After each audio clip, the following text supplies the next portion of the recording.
Assalamualaikum warahmatullahi wabarakatuh. Selamat pagi. Sebelumnya saya akan memperkenalkan diri saya terlebih dahulu. Nama saya Muhammad Fatur Rozi dengan NIM 20 10 10 95. Saya dari kelas S1 TT 11A. Saya akan mempresentasikan tugas besar komunikasi data. Nantinya penyampaian materi akan saya jelaskan dengan PowerPoint.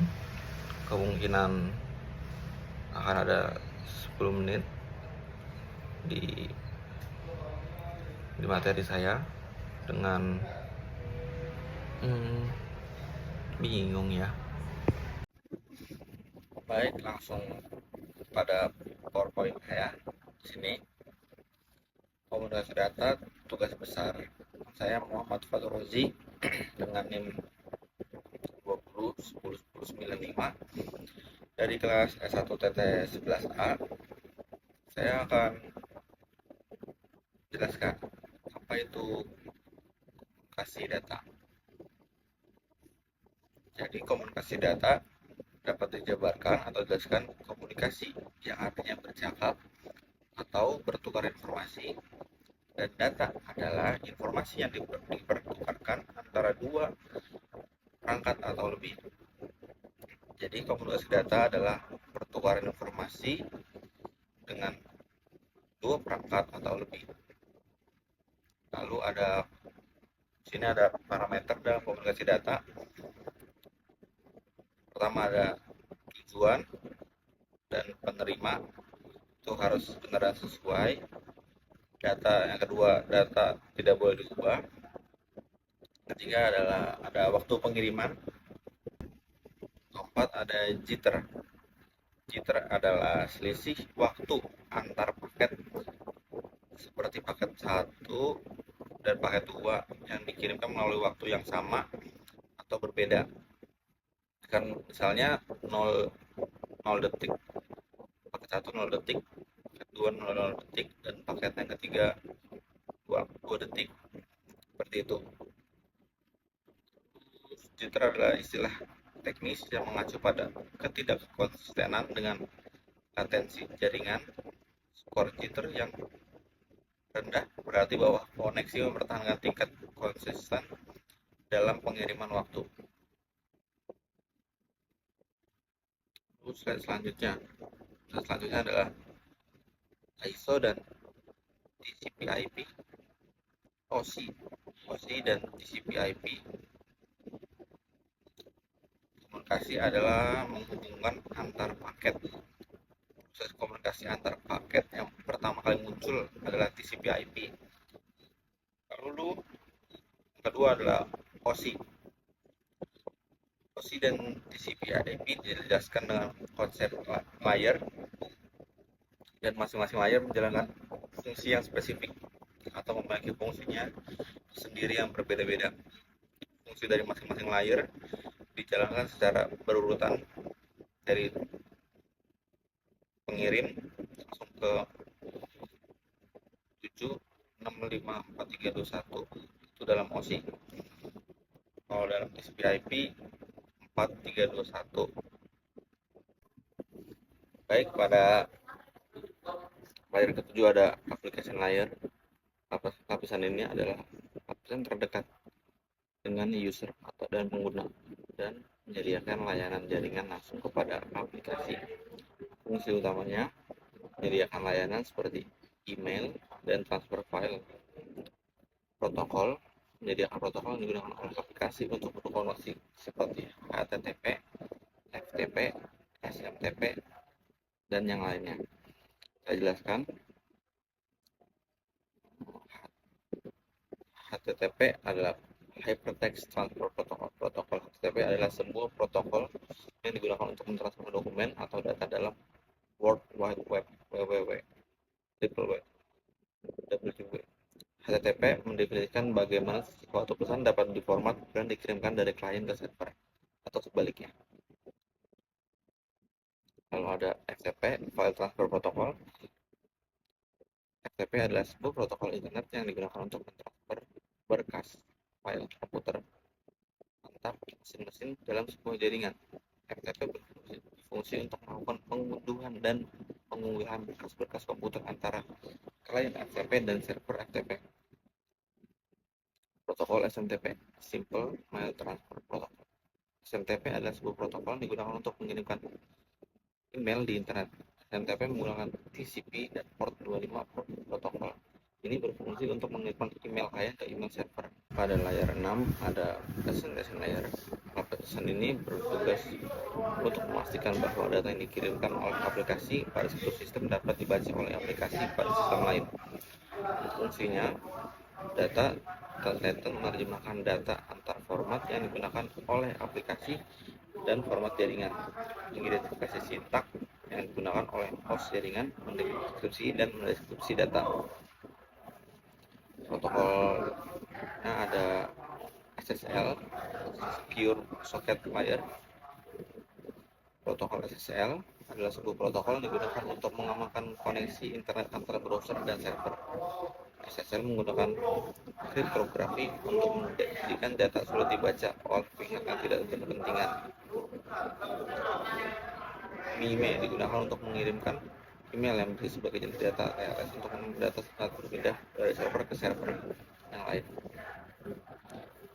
Pada SSH, Secure Shell. Secure Shell adalah sebuah protokol yang digunakan untuk membantu pengguna komputer dalam bertukar data, transfer data, serta mengendalikan komputer jarak jauh secara lebih aman. Ada IMAP, Internet Message Access Protocol. IMAP adalah sebuah protokol yang digunakan untuk mengakses dan mengelola email yang disimpan di server email. IMAP memungkinkan pengguna untuk mengakses email dari berbagai perangkat dan memungkinkan pengguna untuk mengelola email secara online. Pada layar 5 ada session layer. Lapisan ini bertanggung jawab atas pengelolaan dan kontrol sesi komunikasi antar aplikasi. Fungsinya mengatur dialog dan pengelolaan koneksi antar komputer, mengatur pemecahan koneksi internet. Lapisan sesi mengelola sesi komunikasi antara perangkat, sumber, dan tujuan. Ini termasuk membuka, memelihara, dan menutup sesi. Jika diperlukan sinkronisasi dan pengendalian dialog, hal ini diatur di lapisan ini. Di dalamnya ada protokol APIS, Application Programming Interface, adalah antarmuka program yang memungkinkan aplikasi untuk berinteraksi dengan sistem operasi perangkat keras. APIS digunakan untuk mengakses layanan jaringan seperti TCP/IP, APIS seperti Winsock, memungkinkan aplikasi untuk berkoneksi dengan menggunakan protokol TCP/IP. Lalu ada socket. Socket adalah konsep dasar dalam jaringan komputer yang memungkinkan aplikasi untuk berkomunikasi dengan jaringan socket. Dapat dibagi menjadi dua jenis, socket stream dan socket graph. Winsock adalah API yang dikembangkan oleh Microsoft untuk mengakses layanan jaringan TCP/IP sistem operasi Windows. Winsock memungkinkan aplikasi untuk berkomunikasi dengan jaringan menggunakan protokol TCP/IP dan memungkinkan pengguna berbagi protokol lain seperti IPX, SPX, dan DNet. Pada layer 4 ada transport layer. Lapisan ini menyediakan pengiriman data end-to-end. Fungsi utama mengatur pengiriman data menjadi paket-paket dan memberikan nomor urut, mengatur pengiriman dan melalui data melalui jaringan.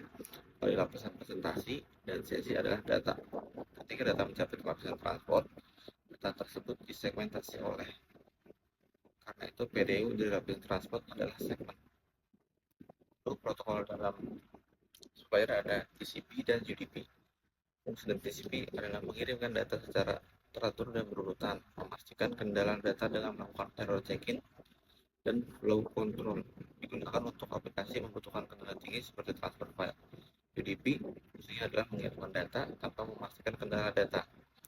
Lalu digunakan untuk aplikasi yang tidak membutuhkan kendala tinggi seperti streaming media.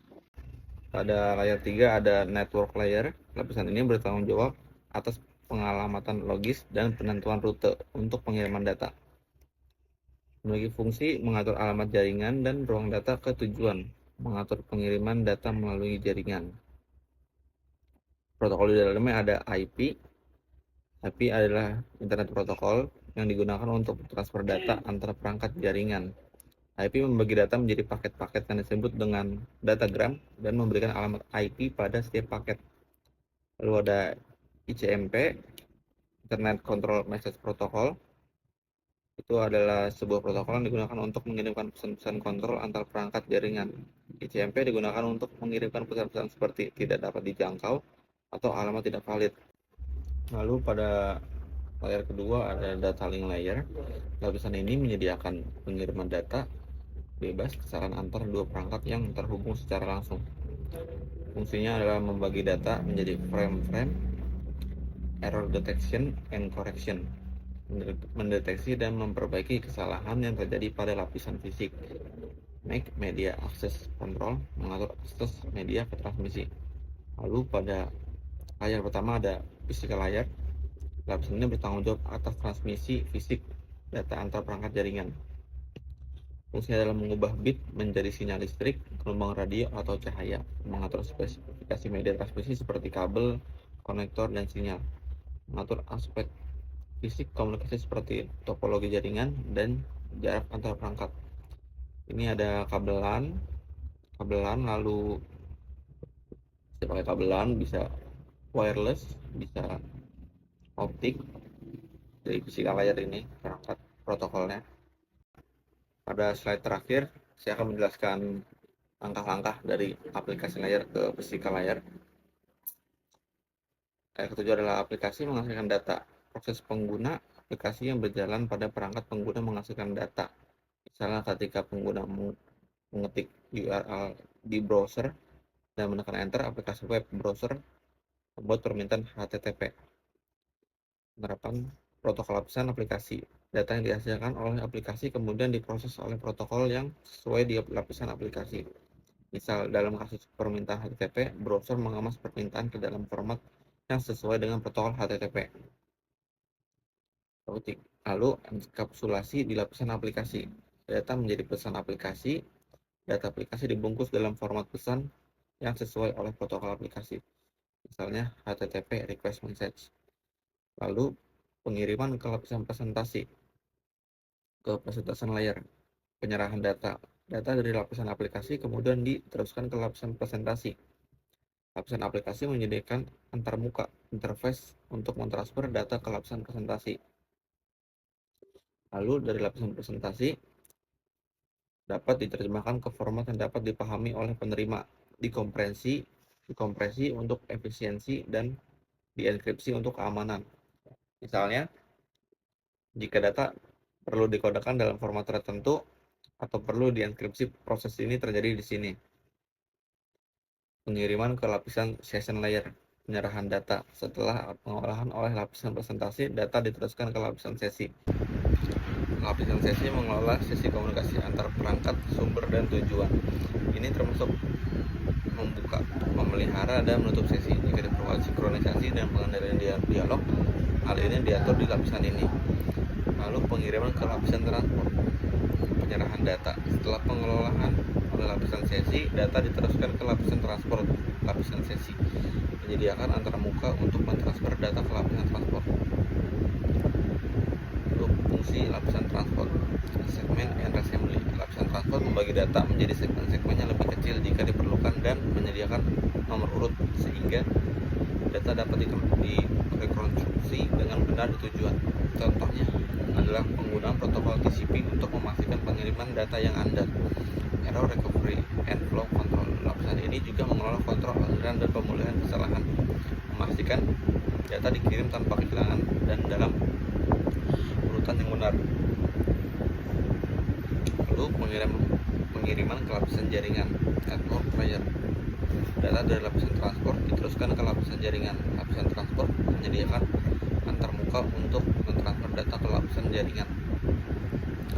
Fungsi lapisan jaringan, routing and addressing. Lapisan jaringan menambahkan informasi pengalamatan logis seperti alamat IP dan menentukan jalur terbaik untuk mengirim data dari sumber ke tujuan. Pengiriman ke lapisan data link. Setelah pengolahan oleh lapisan jaringan, data diteruskan ke lapisan data link. Lapisan jaringan menyediakan antarmuka untuk mentransfer data ke link data link. Fungsi lapisan data link, framing and MAC. Di lapisan data link, data dibungkus dalam frame. Lapisan ini juga menambahkan alamat fisik MAC address dan menyediakan deteksi serta kesalahan pada perangkat data link. Pengiriman ke lapisan fisik, penyerahan data setelah pengolahan oleh lapisan data link. Data diteruskan ke lapisan fisik. Lapisan data link menyediakan antarmuka untuk mentransfer data ke lapisan fisik. Lapisan fisik mengubah data menjadi sinyal yang dapat ditransmisikan melalui media fisik seperti kabel optik, gelombang radio, kabel, dan lain-lain. Ini termasuk konversi bit menjadi sinyal listrik, optik, atau elektromagnetik. Untuk kesan dan pesan, mungkin kesannya dulu ya. Kesannya di sini nggak terlalu padat sih ya. Kesan di kuliah di ITTP Telkom Purwokerto, penduduknya nggak terlalu padat seperti di Jogja, Bandung, apalagi mungkin Jakarta dan Bekasi ya. Kalau untuk pesan untuk mahasiswa yang mengulang, lebih diperhatikan seperti saya yang ngulang. Mungkin kalau untuk quote-nya nggak ada sih ya. Paling kalau ada masalah atau curhat, alangkah baiknya ke orang tua. Udah, itu saja. Sama jangan main pinjol, main judul, main slot.